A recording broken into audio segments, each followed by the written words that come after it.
Hello traders 26 मार्च को Nifty और bank Nifty रे ट्रेड करने ପାଇଁ कौन कौन लेवल से बरे चलंत हमें एनालिसिस करबा।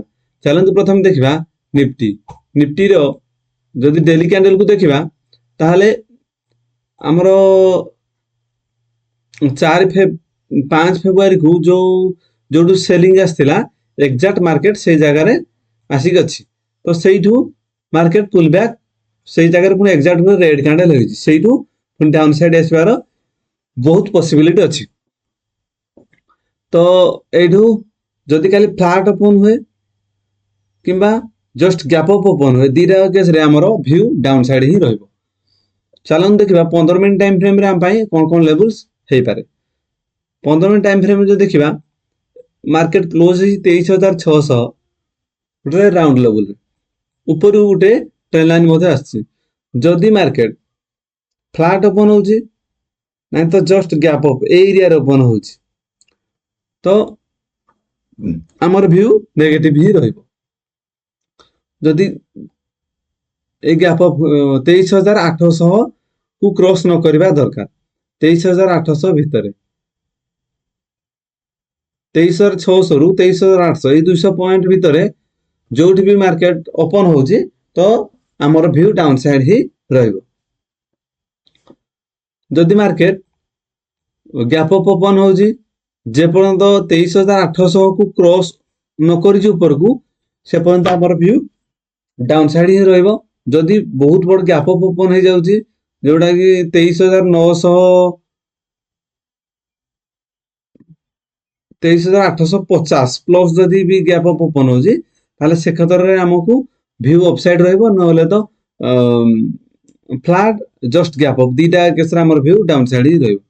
जदि मार्केट गैप डाउन ओपन होछि आउ ए जस्ट एग्जैक्ट ट्रेंड लाइन को सपोर्ट नै कि ट्रेंड लाइन आउ तळु हमरो राउंड लेवल 500 ए एरिया रे किछि ग्रीन कैंडल होछि ताहले व्यू हमरो अपसाइड रहइबो। अपसाइड रही टारगेट फास्ट टारगेट हमर रहइबो। जदि गैप डाउन ओपन होछि 23500 पाखा पाखी एरिया रे कि गुटे ग्रीन कैंडल होछि हमर व्यू अपसाइड रहइबो। ऊपर आस्ता ट्रेंड लाइन रहइबो फास्ट टारगेट सेकंड टारगेट रहइबो 23800 किंतु जदि भी अपसाइड किछि पैटर्न होउछि ताहले हमकु इग्नोर करबा हम पई बेटर हो। जदि डाउन साइड किछि पैटर्न देखा जाउछि ताहले डाउन साइड जिवो जदि किछि अपसाइड व्यू रहउछि ताहले ताकू हम इग्नोर कर दवा से दिन हम ट्रेड न करबा हम पई बेटर हो। चलन देखिबा बैंक निफ्टी डेली कैंडल देखा जिवो एग्जैक्ट जोडी हमें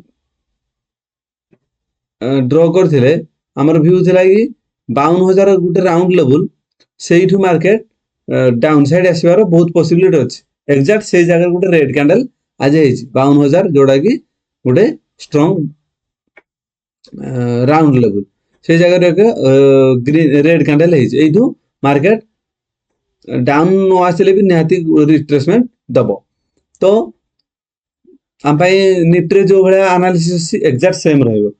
फ्लैट जस्ट गैप अप जोडा कि 50 रु 100 पॉइंट भीतर गैप अप किबा फ्लैट दीटा केस रे हमर व्यू डाउन साइड ही रहइबो।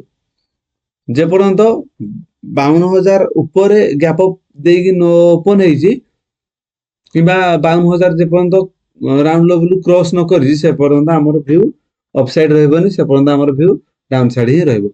चलन देखिबा 15 मिनिट टाइम फ्रेम रे हम पई कोन कोन लेवल्स हेई पारे। हमर तळु जो जाइतला उटे ट्रेंड लाइन सेटा निफ्टी रे हमर तळ ट्रेंड लाइन दा कोन कहछि से ब्रेक डाउन देइनी किंतु एइठी हमर तळु जो जाइछि उटे ट्रेंड लाइन ताकू ब्रेक डाउन ऑलरेडी देइ सारिछि। तो सेम एइथे भी एनालिसिस रहइबो। बैंक निफ्टी रे फ्लैट ओपन हबो नै तो जस्ट गैप अप एरिया रे भी जस्ट गैप अप ओपन होछि तो दीटा केस रे हमर व्यू डाउन साइड ही रहइबो। हम down side trade find out करिया पई चेष्टा करिया। जदि बहुत बड़ गैप डाउन ओपन हो जाउछि ताहले भी जदि गैप डाउन ओपन हला पर अपसाइड मूव कले अपसाइड मूव गुडा को हमकु छाडिया को पड़िबो। डाउन साइड मूव जदि किसी देखा जाउ ताले हम डाउन साइड नबा अपसाइड व्यू କିଛି ବି ହେଲେ ଆମେ ତାକୁ ଇଗ୍ନୋର କରିବାକୁ ପଡିବ। এইଭଳି ନିଫ୍ଟି ଆଉ ବ୍ୟାଙ୍କ ନିଫ୍ଟି ଟ୍ରେଡିଂ ସିଲେବସ୍ ପାଇବା ପାଇଁ ଭିଡିଓକୁ ଲାଇକ୍ ଏବଂ ଚ୍ୟାନେଲକୁ ସବସ୍କ୍ରାଇବ କରନ୍ତୁ। Thank you.